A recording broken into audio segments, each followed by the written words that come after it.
Welcome, everyone. Thank you for joining us today for Fashion Moves Fast, managing seasonality, speed, and expectations. I'm Sam Brown. I lead partnerships here at Descartes, and I will be your moderator today. Now, the reality is fashion and e-commerce are moving faster than ever. Customer expectations are rising, demand is less predictable, and operations have to keep up in real time. Today, we're going to unpack how leading brands are tackling that. Now, let's start by introducing the team we've assembled. Troy, I'll let you kick it off. Great. Hi, everybody. My name is Troy Graham. I've been part of Descartes for a little over 10 years now, really helping businesses that are managing their own warehouse by fulfilling orders, doing that in an effective and efficient manner. So looking forward to our discussion today. Yeah, hi everyone, and thanks for having me, Samantha and Troy. My name is Samir. I'm with Loop, and my background, I've been with Loop for about 4 years. My background is in product marketing for our returns and exchanges products. But as of more recently, I've been looking after some of our expansion internationally in the UK and Australia. Hey everyone, so I'm Serge El Hashem. I'm the Director of Solutions Engineering at Lazer Technologies. I've been with Lazer for just about a year now, but essentially my role sits at the intersection of commerce strategy, technical architecture, delivery planning.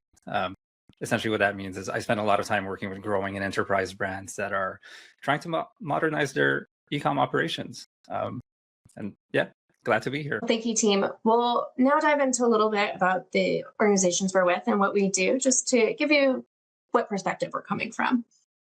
Now, Descartes, your host, we have quite a few different products under our e-commerce operations solutions. You'll be hearing from PeopleBox, Finale, and Seller Cloud today. We focus in on anything from pre-purchase all the way through post-purchase. So think inventory management, order management, warehouse management, all of your shipping, even from your purchasing and restocking side. Samir, can you tell us a little bit about Loop? Yes, so if you are familiar with Loop at all, or even if you're not, if you are familiar, what you might know us as is a returns and exchanges platform for Shopify brands. Since then, we have expanded to other areas of post-purchase and even pre-purchase, and we now think of ourselves as this operations platform built for retention. So pre-purchase and post-purchase, we're always trying to provide confidence to shoppers to get them to the next step in their journey. So if that's pre-purchase, we're trying to provide confidence around delivery dates and return policies so that they feel comfortable converting to start. And then post-purchase is we deliver on those promises with tracking updates, comprehensive returns platform, and more. And Serge, tell us about Lazer Technologies. Yeah, I would love to. So Lazer, we're essentially one of the go-to enterprise agencies for Shopify brands. So we work with some of the most, I would say, ambitious and operationally complex merchants in the ecosystem. So brands like Skims, AG1, Canada Goose, and many others that are essentially using Shopify to scale globally, move faster, and trying to modernize really how they operate. I think where Lazer stands out is essentially delivery. And that's mostly because we have a high density team across engineering, architecture, product design, which honestly allows us to support brands that possibly need more than just implementation. They need a partner that can think through their business goals, the customer experience, the operating model, and then the technical foundation required to make it all work. And just quickly as a side note, we also recently launched our Agentic Commerce Accelerator, which essentially helps brands prepare their catalogs and checkout for AI-driven discovery and agentic buy-in on Shopify. Nice, that's exciting. So as you can see, this is why I refer to our team as the experts. We'll skip forward to our agenda today. We're going to be focusing in on 5 key areas, starting at the top of the funnel with customer acquisition, moving into forecasting, then into exchanges and returns, followed by automation, and lastly, the evolution of customer expectations. Now, starting at the very top, customer acquisition. As acquisition costs are rising, we're seeing this drive for more efficient acquisition. Now, Serge, where are you seeing emerging channels or more efficient ones? Yeah, happy to take that one. And honestly, I think the most honest answer right now is that nobody fully knows. And I mean that in a good way. So for example, like the discovery layer is shifting under everyone's feet at the same time. A few years ago, I mean, even up to a year ago, we were all talking paid social, influencer, SEO. Now all the conversations I'm having are essentially revolving around merchants asking, where is a meaningful chunk of their traffic coming from? Is it ChatGPT? Is it Gemini? Is it TikTok? And they can't always tell you exactly how much, because attribution is breaking in some ways. So last click models, you know, you can't see what happened inside of an AI conversation, for example, before someone landed on your site. You know, they came from ChatGPT, but you just don't know what they looked for exactly. So there is a bit of panic there, but what I push back on is there's a lot of, you know, am I behind? Is it worth it? What's the ROI? All that energy is like really out there. So the merchants that are doing this well aren't necessarily the ones with the perfect answer, I would say. Like they're the ones that are running small experiments. They're watching what they can see and they're adjusting based on that. The ones that are freezing up waiting, just like waiting for the dust to settle or like clarity, are the ones that are starting to fall behind, I would say, a little bit. And then one thing that I would plant, and maybe for like later down the line in this discussion, but being discoverable in this new world isn't really a marketing problem anymore. It's becoming a data problem. I like your answer saying do it all and like don't have fear for growth, because if you bet on one strategy, we don't know for certain that was the right one. Yeah, it's definitely an interesting problem. There's so many avenues now that you can try. And again, you just can't spend your time doing it all. So you have to pick and choose which ones make the most sense and do iterative testing, essentially. Micro tests just to see what is actually helping your ROI. Hey, Serge, I had a quick question for you. I was talking to a brand recently, and they were sort of one of those brands sitting on the sideline, I would say. They're like, hey, we're not really sure, but they were starting to think about like, what things should I be doing to start to be prepared for the next couple of years? And I'm curious, with your experience, if there's things that, you know, you're seeing as common themes across the business, like, hey, if you're not organized in this area, like here's some of the foundation I would be laying for the future now. Is there any common theme that you're seeing with brands you talk to? Yeah, I mean, there's a lot of operational stuff, but for now, I guess I'll focus on essentially like the e-com side of things and like the front end, the customer facing piece.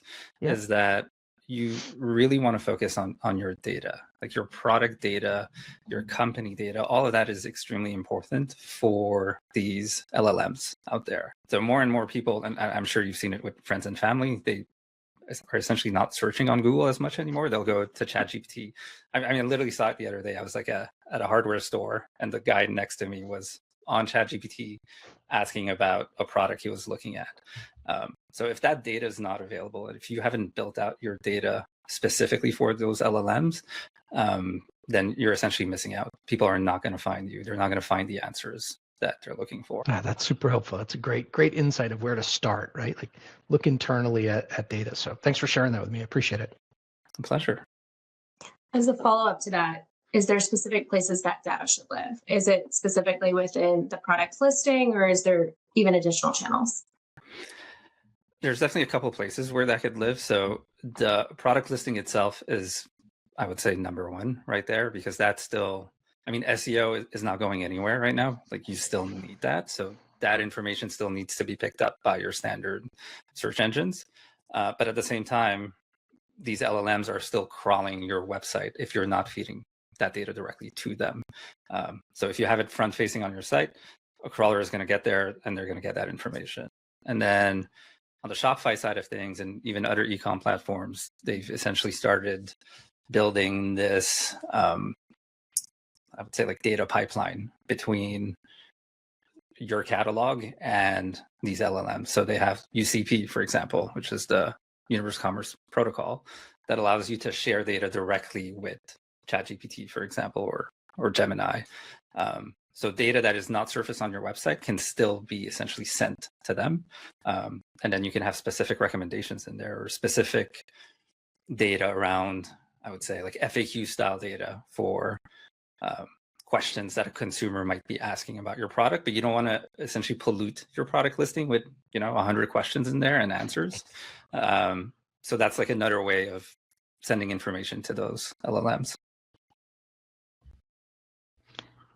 Well, I think you see that's a common gap too, right? Like I think about in customers and brands that I talk with, they have product data that talks about, size and fit and material, where I see some of the shift happening where customers are going, here's a problem I'm trying to solve. Like I'm going hiking in this condition, like what type of material should I wear, and help me find things for that. So it's more of a, here's the problem I'm trying to solve versus I'm looking for, an athletic t-shirt to wear for hiking. And so I think oftentimes that data is a gap, and it's one of the nice takeaways, I think, from talking to lots of brands of focus on getting your data organized now. And that's going to be a really nice fundamental effort that's going to pay off for you no matter what happens, I think, over the next couple of years, at least from brands that I've been talking with. 100% agree. No matter what happens, having good data is just going to help customer acquisition, no matter what channel they're getting to your site. And maybe the last quick comment for me, sorry, Sam, would you agree that's often overlooked? Like I find a lot of customers, as they're making changes in technology, like data's sort of been like put aside for a while. I feel like it's an area that people haven't put as much time and attention to. And I think now one of the takeaways now is the time to do that, because it's just becoming more and more critical than ever. I don't know if you would agree with that or not, but something I'm saying. I do. So a lot of the work that we've been doing as well is some essentially data audits, like AI readiness audits, which is essentially just looking at their catalogs and figuring out what is missing. And you'd honestly be surprised like how much data, like basic data, is missing on those catalogs that just were never surfaced before. So yeah, completely agree there. Great. That's really interesting. And I think it's a data and acquisition aren't always what you first think of, but it is going to be the bridge that makes our competitive advantage for our sellers. In addition to like predicting how to acquire demand, it's also the prediction of what that demand will actually be. So I want to bring us into a forecasting conversation, because with the topic of fashion operations today, this is like the most volatile part of being in that industry. It's driven by trends, channels, faster product cycles. And oftentimes this is going to be your least operationally mature area of your business. In the past, we saw it really based on intuition rather than that structured data. But as we shift into a data mindset, Troy, I want you to tell us what you think. Where are you seeing that data utilized? Yeah, I think there's a couple of places. I think we're starting, well, I shouldn't say starting, we're seeing people using historical sales data coming out of their e-commerce platform or their ERP or accounting system, depending on their technology stack. But I still think in today's world, there's a lot of sort of influence that I would call art versus science that's applied to forecasting. There's people that are looking at trends, they're looking at seasonal history, and there's probably more of that being used to make decisions than data today. Like one of the areas that I know Samir can talk a lot about is when I think about a forecasting plan, maybe my plan was really strong and I sold right on track with what my plan was, but then I realized that 30% of those items were returned to me. Mm-hmm. And if I don't take that data into account, all of a sudden, as I look at next year and a new style of a product coming out, I'm just way off. My model is off. And I think it's an area today where if I talk to brands that are, a $2 million business or a $50 million business, I often see that planning and forecasting is largely done in Excel. Like we're taking data from different systems, we're doing a bunch of gymnastics inside Excel, and then we're making some decisions, but there's always gaps in that data with things like returns. So I think that's one area that I hear a lot about. The other one I'll touch on real quickly, which is I think a big challenge for brands today, is new products.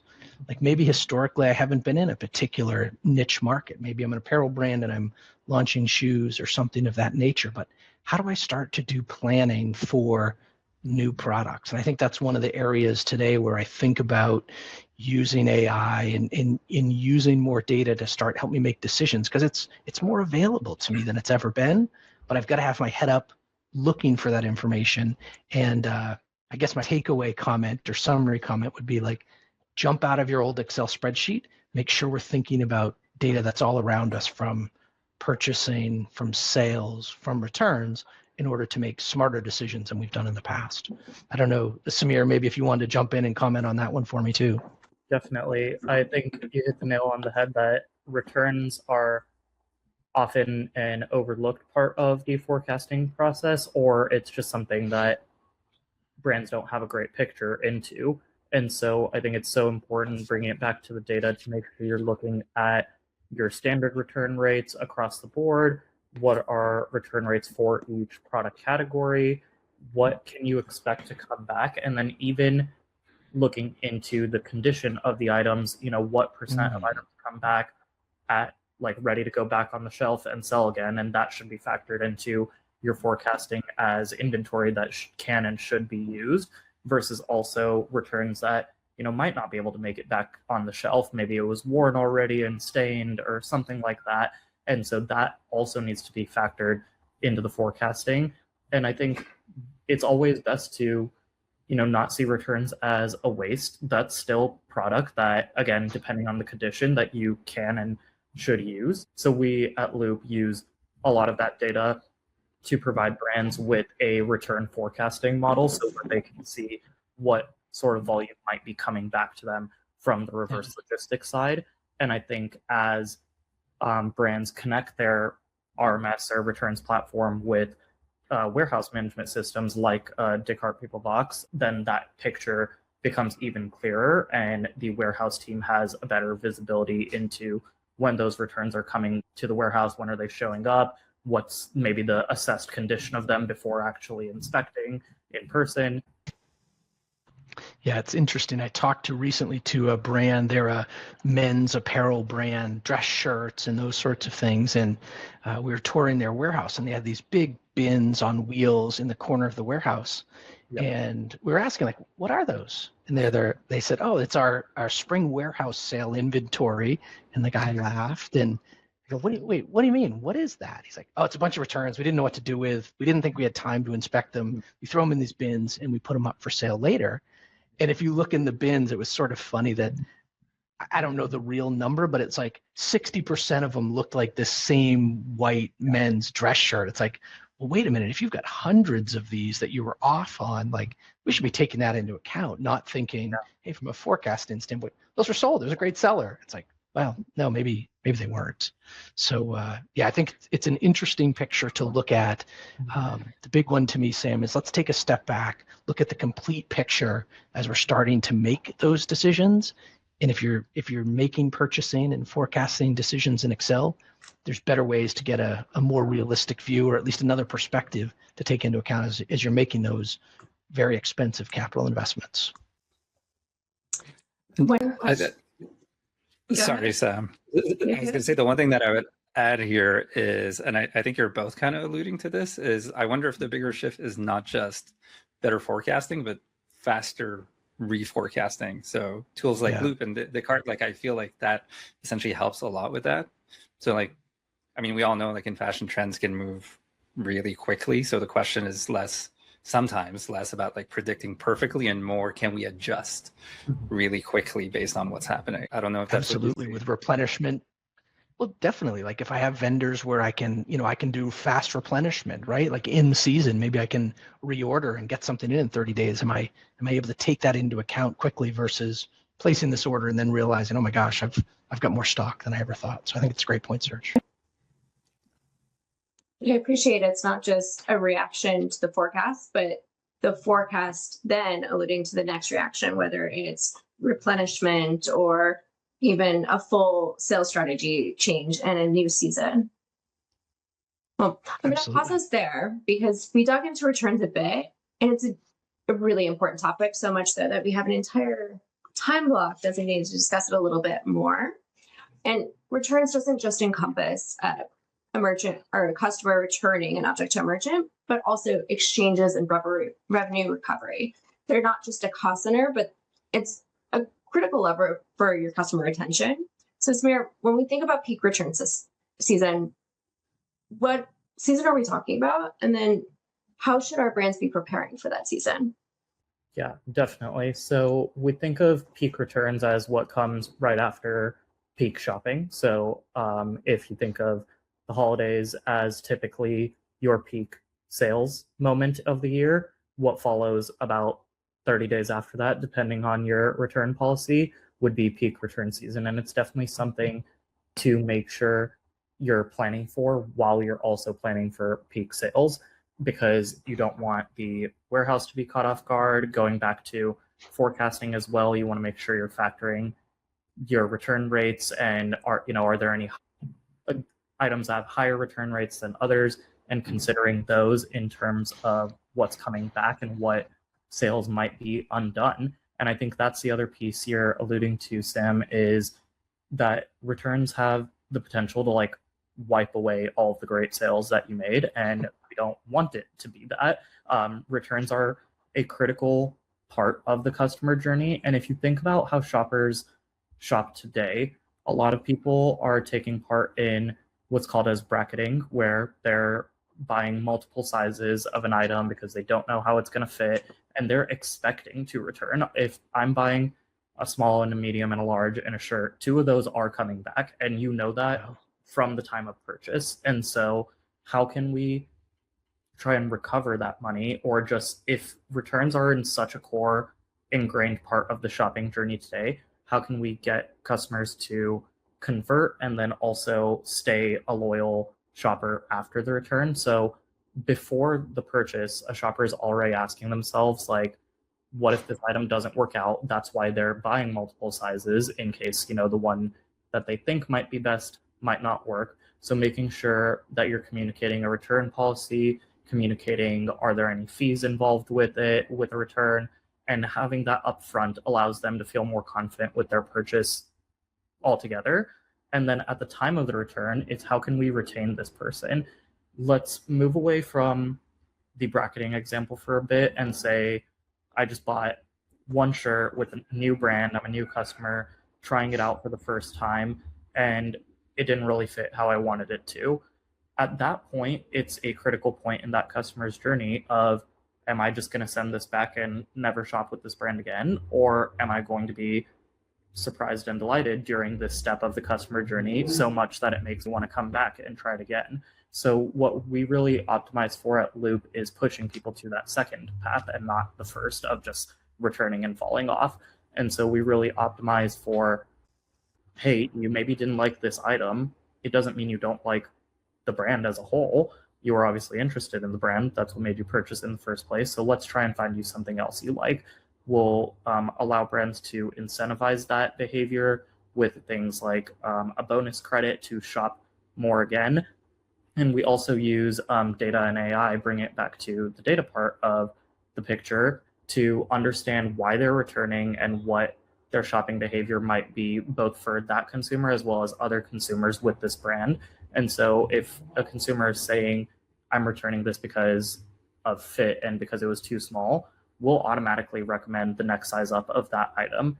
But if it's, again, more of just a, I didn't like this item, it didn't turn out how it looked in the pictures, it wasn't what I was hoping for, that's when we'll try and incentivize them to like, hey, look back at the whole rest of the catalog and see if there's something you want to exchange it for.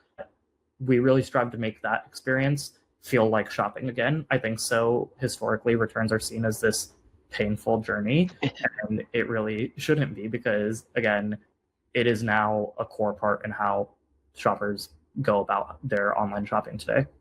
Yeah. Well, and I would maybe add to that, Samir, like Sam, I won't tell you who it is, but one of our colleagues recently bought new shoes, and he was telling me this story. He ordered 7 pairs of shoes, and I'm like, well, you couldn't have ordered 7 different sizes. He's like, well, no, there were 2 or 3 that I liked. I wasn't sure, so I ordered them each in 2 sizes or 3 sizes, whatever it may be. And in my mind, immediately I went to like, this poor brand, like they should fire you as a customer. Like you've got all this inventory, and But his view was, hey, I can just send them all back. Like, it's no problem. It's a great experience. Like, I'll never go buy shoes anywhere else because these guys are they're so good for me to work with. But it was interesting, and I don't know if I'd be curious to your thoughts. But are there ever experiences like this colleague of ours where they're taking advantage of that? And are there things merchants can do to say, we want to be good and we want to be helpful in returns, but we also don't want to have capital tied up in this guy's living room trying on 7 different pairs of shoes? Any things or strategies that you hear about on that front? Definitely. I'm so glad you brought this up because I think it's important to make a distinction between what is like actual return policy abuse versus what is just maybe like taking advantage of a lenient return policy a little bit. And so abuse falls more into like online shoplifting of like saying you're going to return and then you don't actually return the item, sending like an empty box or a box of something else, rocks, whatever it may be. That is definitely like straight up, that's full on fraud. And then when it comes to more what you're describing of like the consumer doesn't think they're doing anything wrong. They're just buying a few of these items, but they don't realize how costly that becomes for a brand. And so I think 2 pieces I'll bring up there are using returns data to better guide your sizing guide and recommend the right size up front, understanding when consumers are saying it fits too small, it fits too large. And sometimes this has even flagged manufacturing defects for our brands. If they're seeing a product consistently come back as it fits too big, there probably was something that got either the sizing chart is completely off or something went wrong in manufacturing. And so it kind of allows you to address the problem head on up front, and then more so addressing it after that behavior has already taken place, flagging those customers for our brands and strategically inserting friction when someone might be perhaps taking advantage of a lenient policy. So if someone is maybe what we call like a serial returner, they're doing this a lot, maybe, strategically inserting some more return fees for that customer, or placing a limit on how many times can you do return in a month per se, or different levers that you can pull to adjust the experience to protect your margins while not harming the full customer experience for, the 90% of customers that are doing it the right way. You don't want to make the whole experience bad just for a small cohort that's taking advantage of your policy. Wow, that's great insight. Thank you very much. I even want to challenge the leniency piece. I think some of our sellers use this as an opportunity to capture more of an order value. So if you're like me, you buy it, you think, I'm going to keep 3 out of the 4 maybe. Well, often enough, I just keep the whole order. I'm like, well, they all fit fantastically. And it seems like the place that I need to just keep all 4. And so potentially we're using that return policy for the gateway to say, like, you can make a bigger order without risk. Definitely. But with a better outcome. Definitely, yeah. Providing that confidence that they can return, and they know we even offer something known as like a returns coverage of paying a small like $198 fee up front, and then you get a free return should you need it, as opposed to like paying a $10 return fee at the time of return. So providing that more confidence ahead of the journey, like you said, can make them convert to begin with, and then they might not even need to return. And so that's great. But then if they do, upholding that promise and making sure they have those options available. Well, I appreciate the idea of turning a reactive process into more a proactive planning part of the merchant's journey. But that does bring us into automation, because as much planning as we can do for our sellers, they want to find ways to do that faster and more efficiently. So one thing we're seeing is a big shift from dashboards to decisions. We want to be acting the moment we have that data. Now, Serge, this question is for you. How is automation and AI specifically changing how our sellers work day to day? I mean, yeah, this is a topic that I could probably talk about all day, just because I've been so entrenched in this over the last couple of months. But essentially, there is a lot that's happening here. And I guess like I can break this into buckets. So the first one that comes to mind is operational automation, right? So AI is changing how merchants actually do the work, not just necessarily the tools they use. So things like inventory accuracy, demand forecasting, basic merchandising decisions, stuff that I would say used to take a team a week is getting compressed into hours now. And we're seeing this like across every part of the operation. So even from, generating product description, generating images, tagging your images, category management, just basic customer service, all of that is being automated today. And I think the interesting thing isn't that AI can do these tasks, it's that the org chart starts to change a little bit as well. So roles that used to be, I would say, a team of people are now becoming a couple of people plus AI. And that becomes a structural shift, not just a tooling shift. The other one I would say that's been on my mind a lot lately, and you kind of mentioned it right before your question, is dashboards are becoming a thing of the past. And it's not that they're going away, but essentially I've had this conversation with a client a couple of weeks ago, where for years the playbook was build a Tableau dashboard, build a dashboard that essentially takes all your data and showcases it to you. And then you have a data team that needs to maintain it. They have to refresh it. They have to add new metrics in there, new data points. And then you kind of have to hope that someone's actually looking at all of this and like even opening the dashboard. But what's the shift that I'm seeing today is that merchants are taking their data and they're starting to feed it into AI. And they're just asking questions in plain English, like, what's my margin trend on this category? Which SKUs are underperforming? What's my return rate by region? Why did my conversion drop last Wednesday? And they get answers in essentially a couple of seconds instead of maybe waiting a couple of days or a couple of weeks for someone to update that dashboard for them, just because that metric wasn't being measured or it wasn't being displayed in a way that they needed it to. So that's, at least in my mind, like a fundamental change in how decisions get made now. So it's moving from these scheduled reporting to almost like on-demand intelligence. And then the final one, I would say, is the human in the loop versus full automation debate that's kind of happening. And yeah, so this is where it really gets interesting. And I'm seeing a lot of confusion, essentially. So things like pricing changes, markdowns, reorders, promotional decisions. There's this real conversation about what merchants should be offloading to AI versus where you absolutely need a human making that call.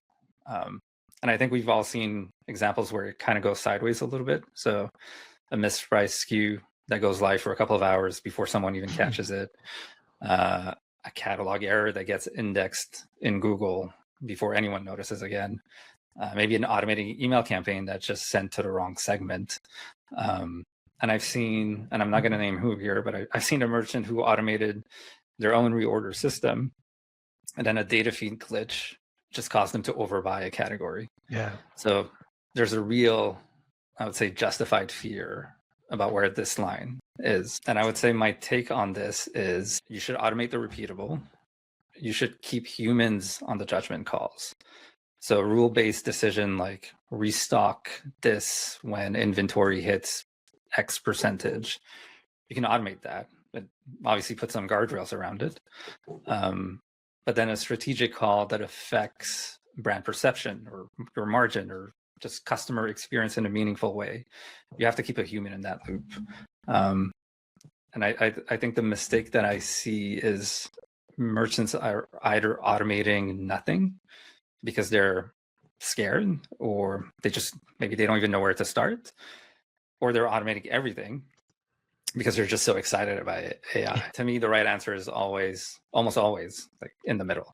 And it takes it from, I guess it takes some real thought to figure out where your line is for automating versus, you making your own decisions.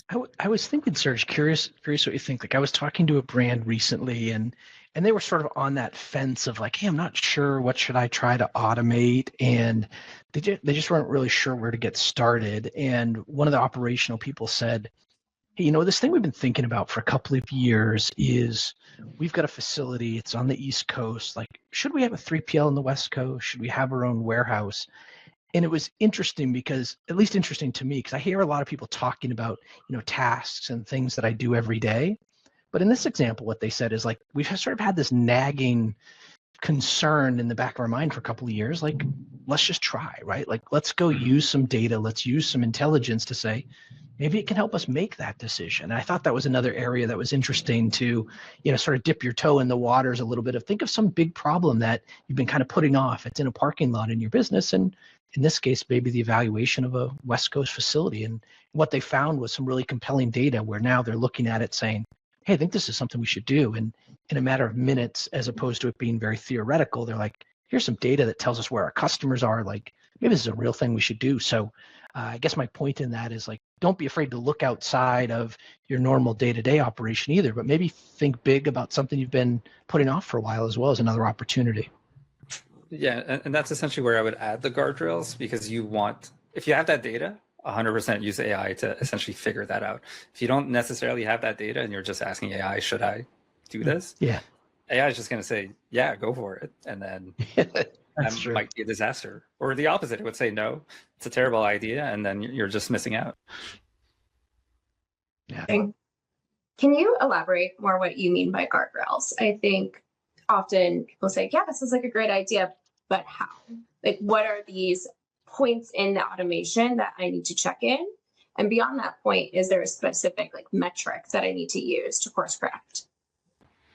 Yeah, so I would say whenever you're figuring out what your loop is, and I don't mean this as a pun to Samir, I just mean like your actual loop of like how you're doing your work and your process, is figure out where the breakpoints are and figure out what you can give to AI, and then where you would essentially have to step in and make those judgment calls, right? So AI is going to give you the data, use that to make your judgment call to essentially feed AI again with the next step, the next batch that you want to operate it. Yeah, so I even for myself, like I obviously don't run a retailer's business, but like for the work that I do, I have AI essentially work as my assistant, and then I am always coming in there and validating the information that it's sharing, and I'm course correcting as much as possible, just to always make sure that we're headed in the right direction, and I'm not saying, here you go, take all my work, take all my decision making, and I'm offloading the entirety of my brain to you essentially. Nice. I like the balance of automation versus control. I think the most important time that's at play is whenever it's customer facing. So we'll skip ahead to kind of the final piece of our conversation today is customer expectations are evolving and even higher than ever. And once we weave in AI to that, there's potential for misses. Troy, what are some AI misses you've seen in the ecosystem? Yeah, I was planning, Sam, to share with you a story that one of my customers had talked to me about the other day, but I'm going to share my own personal story from this week. So I was looking for tires for my daughter's car, and I've always used the same vendor. I go online, I search, they usually show me 3 or 4 different tires, and pick one. Life is amazing. Well, I went to their website and they have this new cool utility that pops up, and it's asking me questions like a person. And I get to my particular vehicle, like what year is it, model, all of that. And it's giving me 2 choices. Oh, your vehicle comes with either this size tire or that size tire. And they were wrong. They were just simply wrong for our specific vehicle. And so I'm like, I went outside, I double checked the tires, I come back in, I start over, and it's just wrong. And so I go to now a competitor. I've used the same company for 8 years. I've gone to this competitor site that's in town here, so I can bring it over. It's pretty easy. And I'm like, type in the car, I verify, like I know what size I need. And so for the first time in 8 years, I'm going to buy it from another vendor. And I'm sure it's just bad data somewhere about this particular vehicle that we have. And all of a sudden I went from a great customer where I would go plug in my car and buy from this one vendor to somewhere they've got bad data. And I went and instead of like, if I were the brand that owned this tire business, I would sort of hope that, hey, Troy would call up and go, hey, there's a problem on your website. But I didn't, right? I went to a competitor, found what I needed, booked my appointment online, and now I'm going to a different vendor. So I think the scary thing for people today is we're so expecting it to be perfect, and the cost of any mistake is that customer goes away. And heaven forbid, like a customer goes and writes a bad review. Like, what if I went back to that original vendor's website and I'm like, hey, they messed this up? Like, one study that I saw recently said for every negative review about a purchase experience in a retail e-commerce environment, it costs you 30 customers. That's a big, meaningful impact. So not to overreact that the sky is falling if your catalog's not in perfect condition today, but boy, the opportunity to lose a loyal customer is higher than ever. And I think our expectations are near perfection as consumers, regardless of what I'm ordering, an apparel item, or in my example, tires for my daughter's car. I think the thing that I'd build on this, and I completely agree with what you're saying, Troy, is the customer doesn't actually distinguish between the brand and the operational systems behind the brand anymore, right? Yeah. So that AI chatbot could have very much been a vendor that had the wrong data, and it was maybe outside of the control of the vendor. Right. But now they've lost a customer, right, because of that. So the way I see it is merchants are like becoming increasingly responsible for the entire chain of partners and vendors that they're using. That's a great point, because like in my example, they may have just been using data coming from the tire manufacturer, right? Like, and I was thinking about it even myself as like, oh, they put it in wrong, but you're right, maybe it's data they got somewhere else. So it's a really good point. I didn't think about, I don't know whose problem it is, but it doesn't seem right. So I'm going somewhere else. And I think that's a very common theme today. Yeah. As the customer, it doesn't matter who made the mistake. Yeah.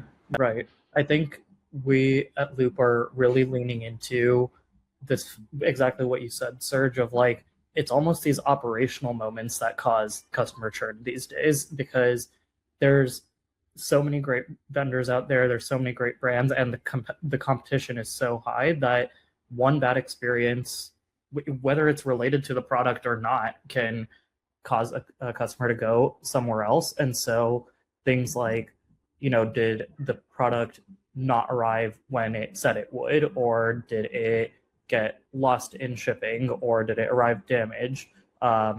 Things like that can cause a shopper to completely go somewhere else. And so it's almost, customer retention is going from, I think, what has historically been a marketing metric to it truly is across the board. And the vendors that you're using these operational systems for are also a part of it. Definitely. The idea of brand loyalty seems to be going away, right? It's one mistake and I'm no longer loyal, unfortunately, is pretty common. There are some exceptions too. You do see some brands that really work and focus on trying to build loyalty, but for a lot of things we're buying every day, it's not the case. It's the entire purchasing and delivery process, as you said, Samir. Good point. Well, and I think our customers are planning with faster reactivity. So they're ordering a product that they need in 24 hours. And they expect, so not only are their expectations evolving for the merchant, but that ripples into their planning for their purchasing. Or maybe they ordered a shoe that they need to run a race for, and they're always the size 7. They receive them, the sizing's off. And it impacts their comfort during their race day. So there's kind of a higher standard that our brands are being held to. Do you guys see that higher standard anywhere else? I would like to, I would say maybe Amazon is to blame for that, based on just because everyone is so used to getting same day or next day shipping. So for sure, I think expectation is now in line with that. So they want their product now. They want to be able to exchange it, return it for free. Customer expectation is definitely changing, or has changed over the years for sure. Yeah, I didn't want to say the buzzword, but thanks for saying it, Serge. But yeah, it is like this Amazon Prime experience that customers are craving regardless of whether they're shopping on Amazon or not. And that's why so many customers are loyal to Amazon. But it's really not about the prime points or anything like that. I think it really is about predictable delivery, like you said, Sam, reliable shipping, easy return options, and a wide selection at good price ranges. And so I think that's the experience shoppers are looking for. I think price obviously depends on the brand and whether they're shopping with a luxury brand or something else. But I think it really is those operations of knowing I'm going to get this when it says I will. It's going to be reliable shipping options, and I can return it if I need to. I think that really covers it. We've covered pre-purchase to post-purchase. I want to make sure we now open up the floor to our audience for some Q&A, give everyone the chance to speak to our expert team. So go ahead, add any questions in the chat, and we'll get started. All right. There's a question about returns. It says, is there such a thing as giving our customers too many options? Yeah, it's a good question. I think it's a balance of giving them options and also leading them to the option you'd like them to take. And I would assume for most brands that's retaining the money within the business. So I think obviously in most cases, unless it's like a final sale item or anything like that, you pretty much always want to give the option of a refund. Customers should have that option, but it's also strategically about, where in your returns portal are you placing that option? What things are you inserting along the returns journey to incentivize them to move away from that outcome? And so the other outcomes I would recommend are a store credit and an exchange. A store credit of just, hey, maybe I don't know what else I want yet, but cool, let me keep the money within the business and decide what I want to use it on later. And then obviously an exchange of handling it directly within that moment. I think that's obviously the best case, so that you're not sitting on this store credit that you don't know when it's going to come back into the business or when it's going to be used.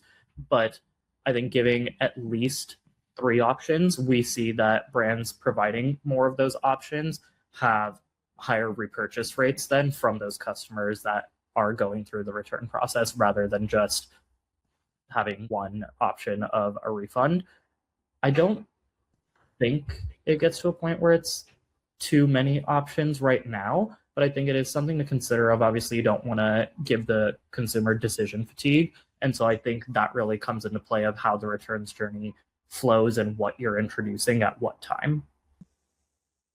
Nice. I would have never even expected that 3 should be even a baseline of options. That sometimes as a consumer, I'm thinking my one path, I just want to return this item, and I'm not looking outside the bubble of there are additional options. Yeah, definitely.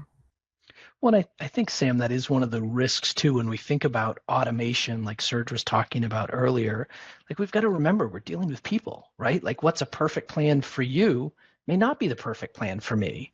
And so we have to also be careful as we think about data analysis that goes, here's the perfect path, but the reality is it may not be one, because there is a human element that we've got to take into account. So I love that idea of, hey, have 3 options that are reasonable, because what you love is a process may be different from something that works well for me. So that's an interesting way to think about it. I like that. We'll move on to our next question. I love this one because it focuses on a quick win, just a fast way to get ahead. And the question is, if you could recommend one operational improvement, what would it be?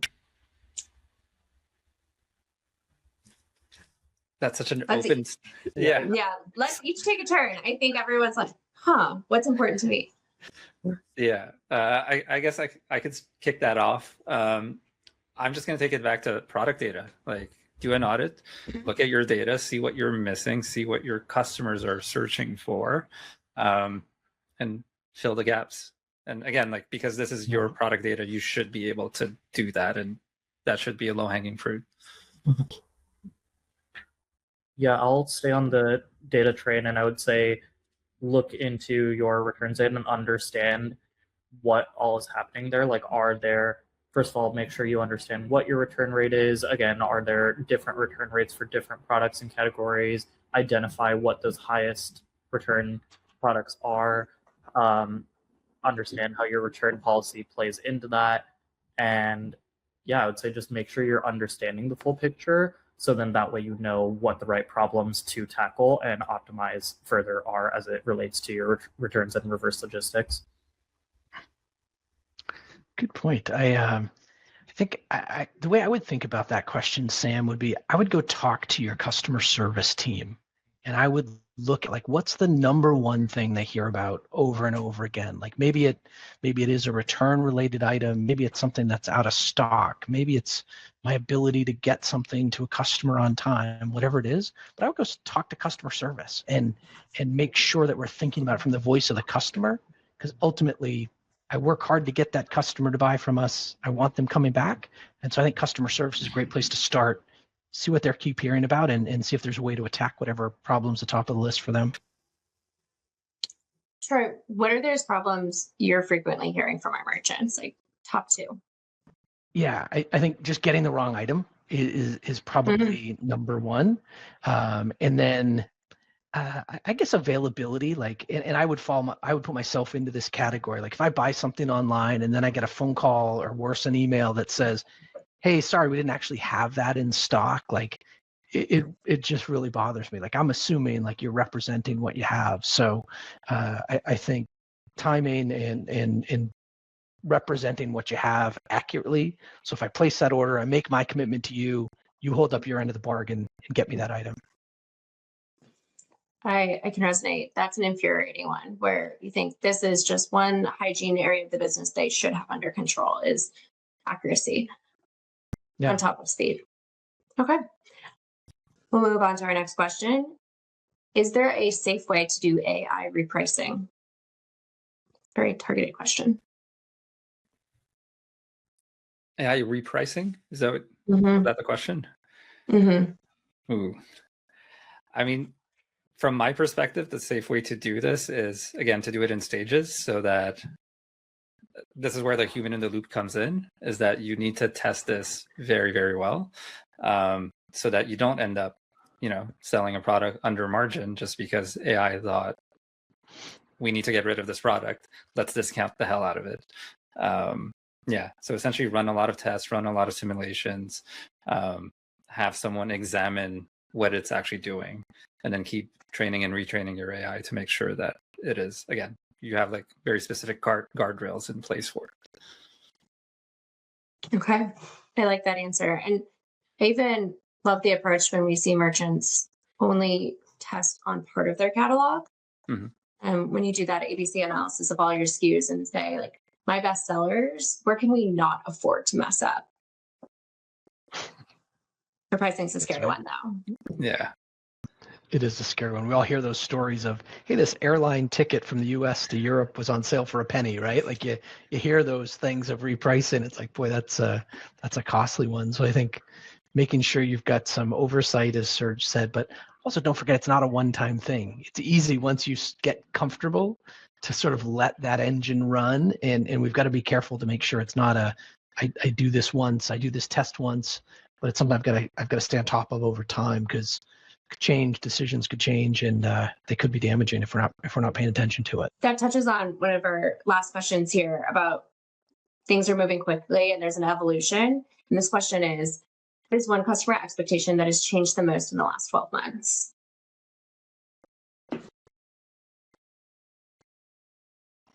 That's a good question. Like if you widen the time window, I would think it's that delivery, like how fast we're going to get something. But in the past 12 months, that's a tricky question. I don't know if I've got a great answer for what I've seen last 12 months. Serge, Samir, what do you guys think? Is there something you're seeing that time frame?